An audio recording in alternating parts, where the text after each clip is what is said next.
하나님이 너희 아버지였으면 너희가 나를 사랑하였으리니 이는 내가 하나님께로부터 나와서 왔음이라. 나는 스스로 온 것이 아니요 아버지께서 나를 보내신 것이니라. 어찌하여 내 말을 깨닫지 못하느냐? 이는 내 말을 들을 줄 알지 못함이로다. 너희는 너희 아비 마귀에게서 났으니 너희 아비의 욕심대로 너희도 행하고자 하느니라. 그는 처음부터 살인한 자요 진리가 그 속에 없으므로 진리에 서지 못하고 거짓을 말할 때마다 제 것으로 말하나니 이는 그가 거짓말쟁이요 거짓의 아비가 되었음이라. 내가 진리를 말하므로 너희가 나를 믿지 아니하는도다. 너희 중에 누가 나를 죄로 책잡겠느냐? 내가 진리를 말하는데도 어찌하여 나를 믿지 아니하느냐? 하나님께 속한 자는 하나님의 말씀을 듣나니 너희가 듣지 아니함은 하나님께 속하지 아니하였음이로다. 우리가 너를 사마리아 사람이라 또는 귀신이 들렸다 하는 말이 옳지 아니하냐? 나는 귀신 들린 것이 아니라 오직 내 아버지를 공경함이거늘 너희가 나를 무시하는도다. 나는 내 영광을 구하지 아니하나 구하고 판단하시는 이가 계시니라. 진실로 진실로 너희에게 이르노니 사람이 내 말을 지키면 영원히 죽음을 보지 아니하리라. 지금 내가 귀신 들린 줄을 아노라.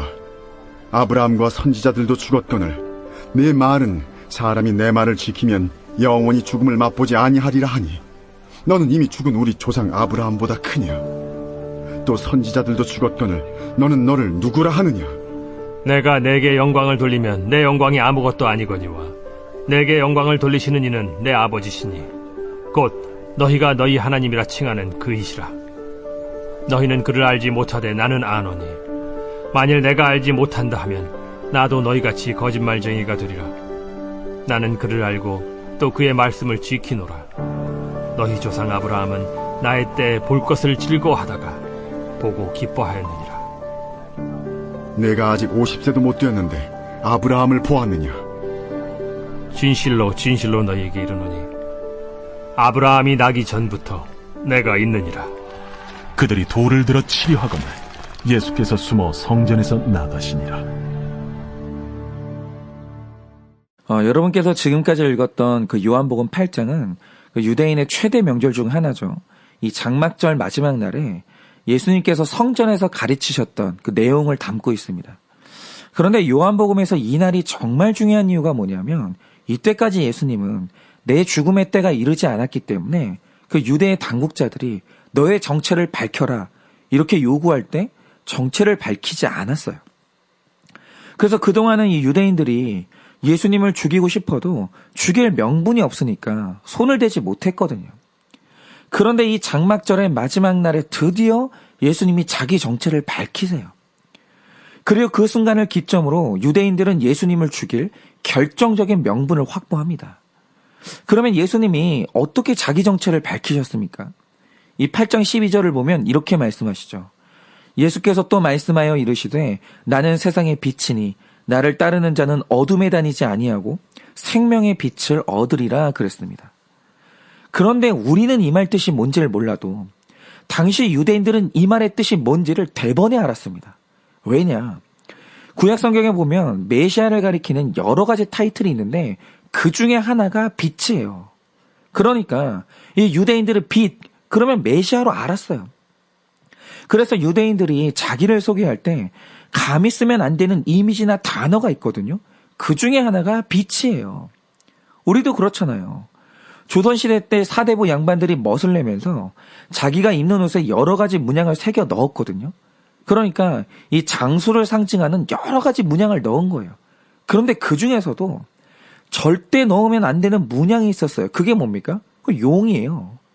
용이 새겨져 있는 용포는 조선의 왕만 입는 거예요. 그런데 만약에 어떤 사람이 자기가 입는 옷에 용을 새겨 넣는다. 그럼 그거 자체가 반역입니다. 마찬가지로 구약 성경에서 빛은 언제나 메시아의 상징이에요.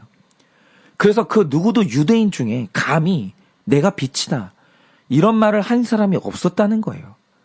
그런데 장막절의 마지막 날 하나님의 집이라고 일컫는 성전에서 예수님이 선포하시는 게 뭡니까? 나는 빛이라는 거예요. 그런데 예수님이 이 말씀을 하시는 순간 8장에서 포착되는 이 분위기가 뭡니까? 당시 그 자리에 있던 유대인들이 이 말을 들을 때 이 말 뜻이 뭔지를 다 알아들어요. 아, 지금 저 예수가 자신을 메시아라고 드디어 커밍아웃을 하는구나. 이걸 간파했다는 거죠. 그런데 이 본문에서 신기한 건 이 말을 들은 사람들의 반응이 똑같이 나오는 게 아니라 두 갈래로 쫙 갈라졌다는 거예요. 그런데 먼저 예수님께 반대했던 이 유대인들의 반응이 뭔지 아십니까? 지금 당신이 자기를 이 빛이라고 했는데 그게 자신이 메시아라는 뜻이냐? 이런 식으로 예수님의 이 말의 진위를 파악하지 않아요. 그냥 예수님 말의 뜻이 뭔지는 너무 잘 아는 거예요. 그래서 본문 13절을 보면 예수님이 자신에 대해서 선언하신 것처럼 바리새인들도 이 말을 들은 내 입장을 선언해요. 뭐라고 하느냐? 이렇게 말합니다. 바리새인들이 이르되 내가 너를 위하여 증언하니 내 증언은 참되지 않도다. 그런데 이 말의 원어적인 뜻이 뭔지 아십니까? 딱 이겁니다. 우리는 앞으로 네가 어떤 표적을 보이고 어떤 증거를 내놔도 네가 메시아라는 사실을 믿지 않기로 작심했다는 거예요. 이제 끝났어요. 입장 정리가 끝난 거예요. 아예 그냥 그 입장에 선 겁니다. 그런데 또 신기한 건 뭐냐? 어떤 사람들은 이제 믿지 않기로 작정을 했는데 오늘 예수님의 말씀을 듣는 사람들 가운데는 30절 말씀에 있는 것처럼 많은 사람이 또 예수님을 믿었다는 거예요. 그러니까 저는 이 현상을 유심히 보는 겁니다. 그러니까 오늘 읽었던 8장 전체의 문맥을 보면 이 배경은요, 윤리적인 배경이 아니고 영적인 논쟁인데 이 논쟁의 핵심이 뭐냐면 불신의 근원이 뭐냐라는 거예요.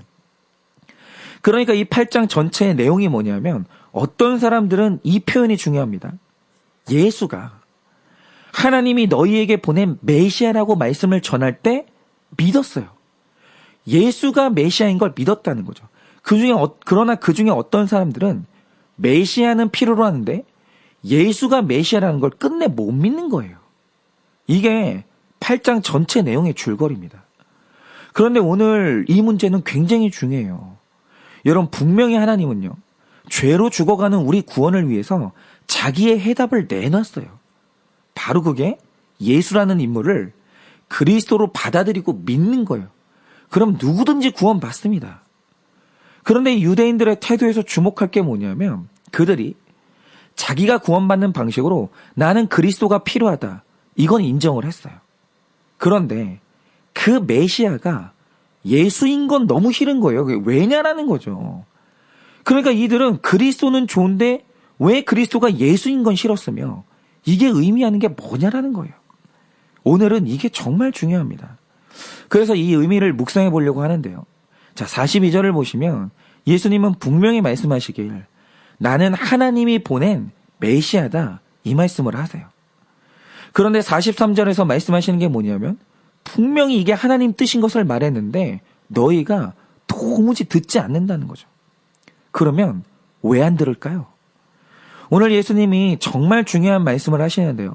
44절에 너희 안에 거짓의 아비 마귀가 있으니까 진리가 그 속에 안 들어간다는 거예요. 그러면 그들 안에 있다는 이 아비 마귀의 거짓말이 뭔지를 좀 봐야 되는데요. 우리가 창세기 3장으로 돌아가서 마귀가 저질렀던 최초의 거짓말을 좀 볼 필요가 있습니다. 여러분이 다 아시듯이 이 에덴 동산의 중앙에는 두 그루의 나무가 있었어요.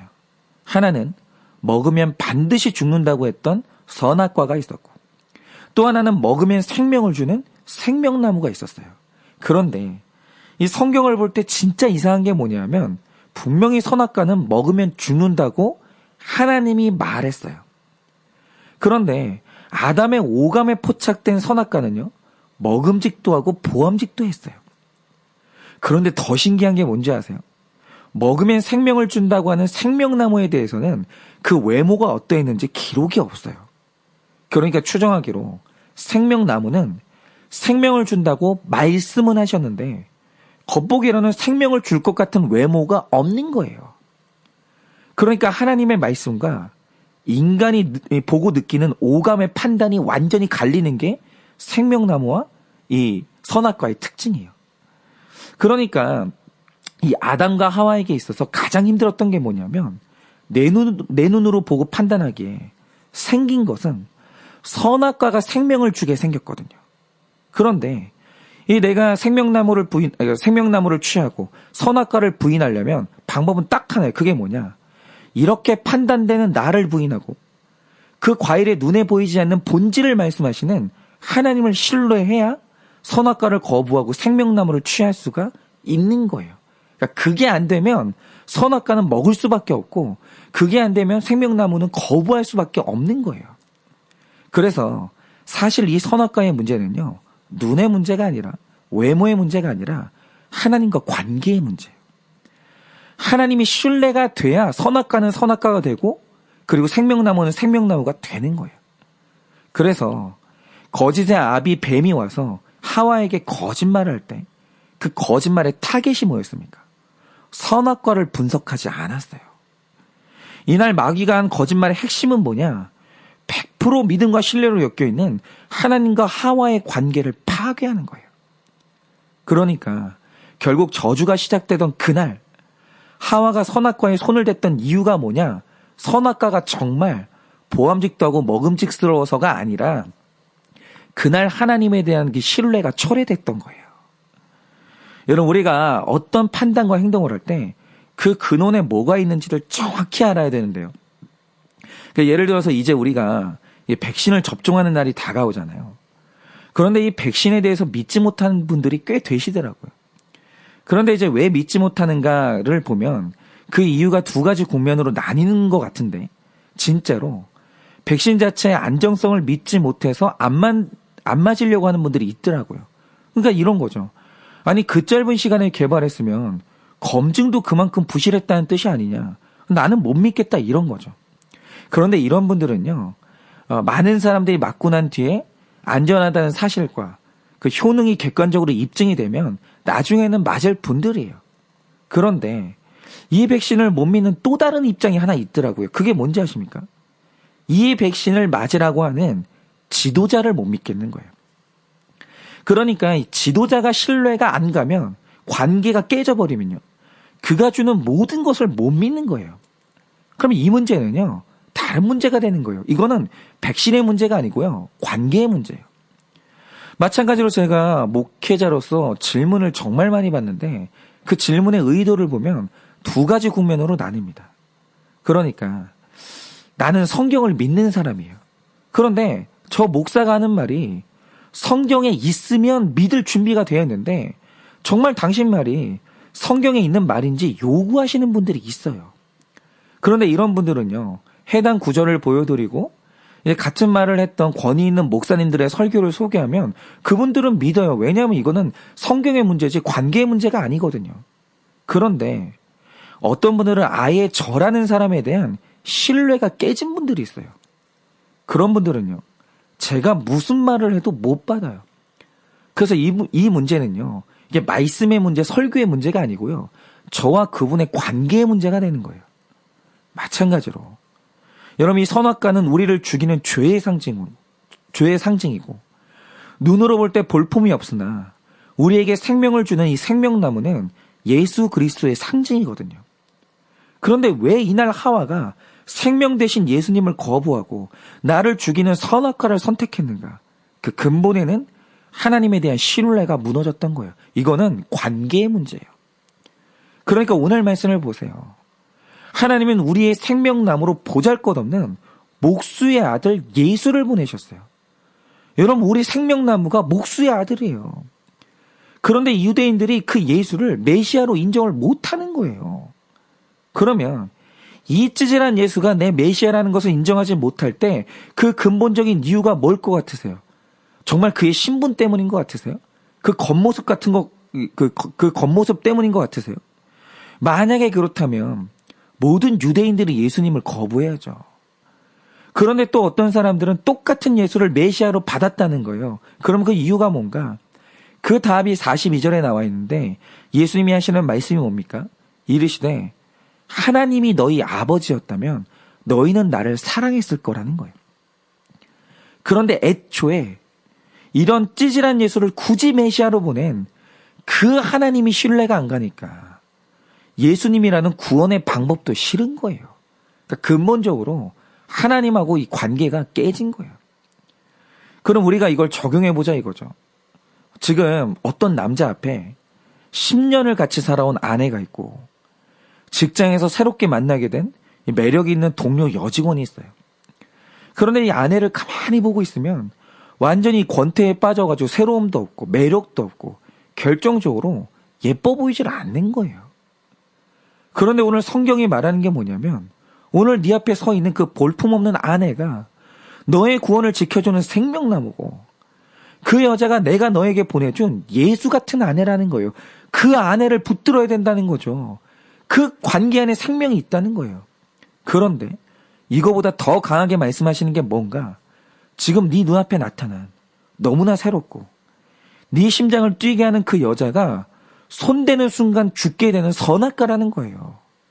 하나님은요 분명히 이렇게 말씀하십니다. 그런데 문제가 뭡니까?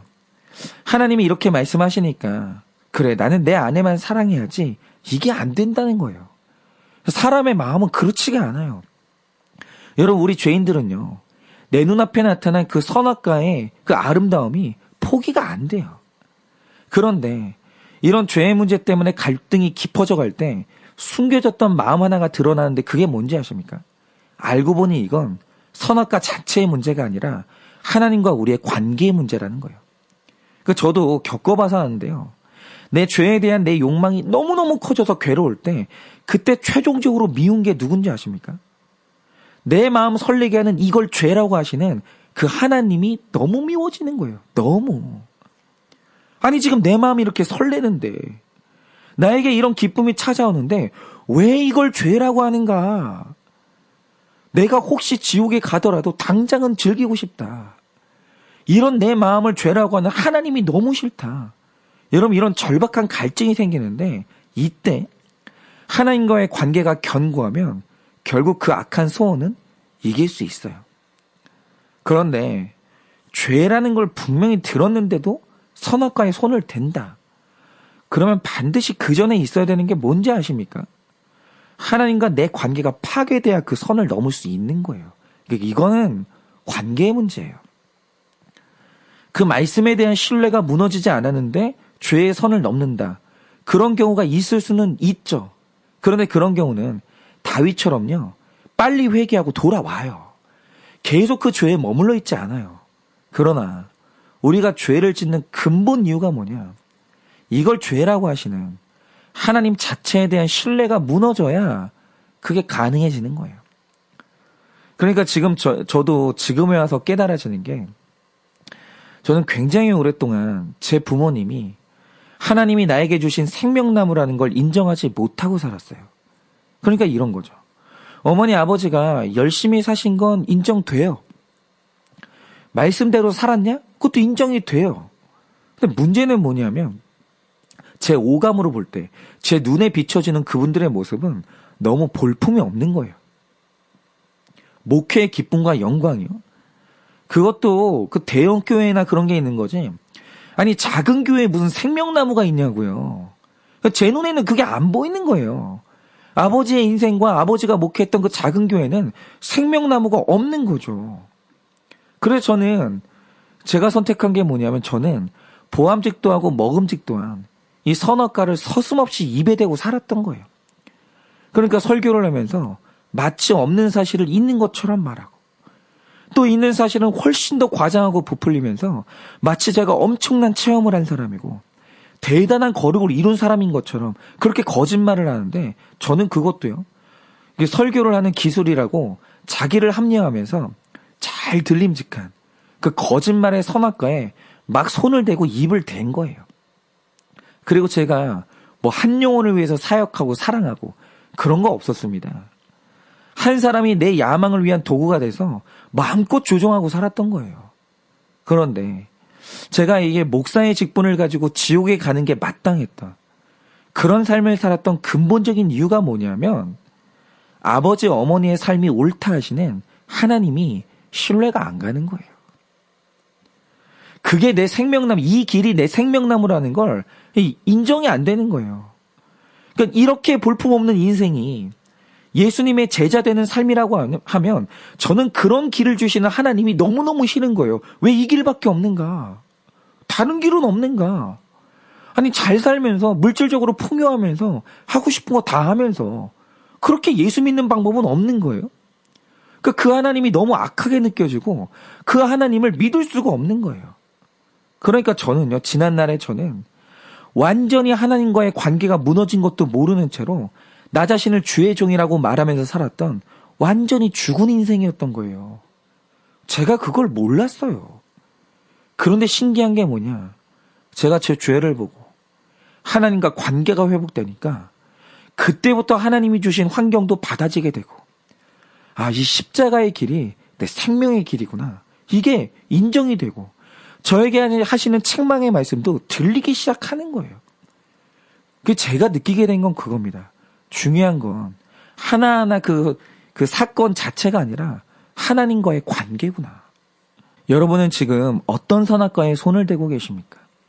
어떤 분들은 이 안식일이 나의 선악과요 생명나무의 문제로 갈등이 되시는 분들이 있죠. 그러니까 이 안식일에 일을 안 하는 건 이거는 나를 죽이는 것 같고, 근데 안식일에 일을 하는 거는 너무 보암직도 하고 먹음직스러운데 둘 중에 뭘 선택해야 되는지. 그래서 여러분들은 보암직도 하고 먹음직도 한 이 안식일에 돈을 버는 그런 길을 택하고 있지는 않습니까? 그리고 여러분은 또 어떤 말씀에 순종이 안 되십니까? 그럴 때는 그 문제 자체를 보지 마시고요. 먼저 하나님과 나의 관계를 점검해 보세요.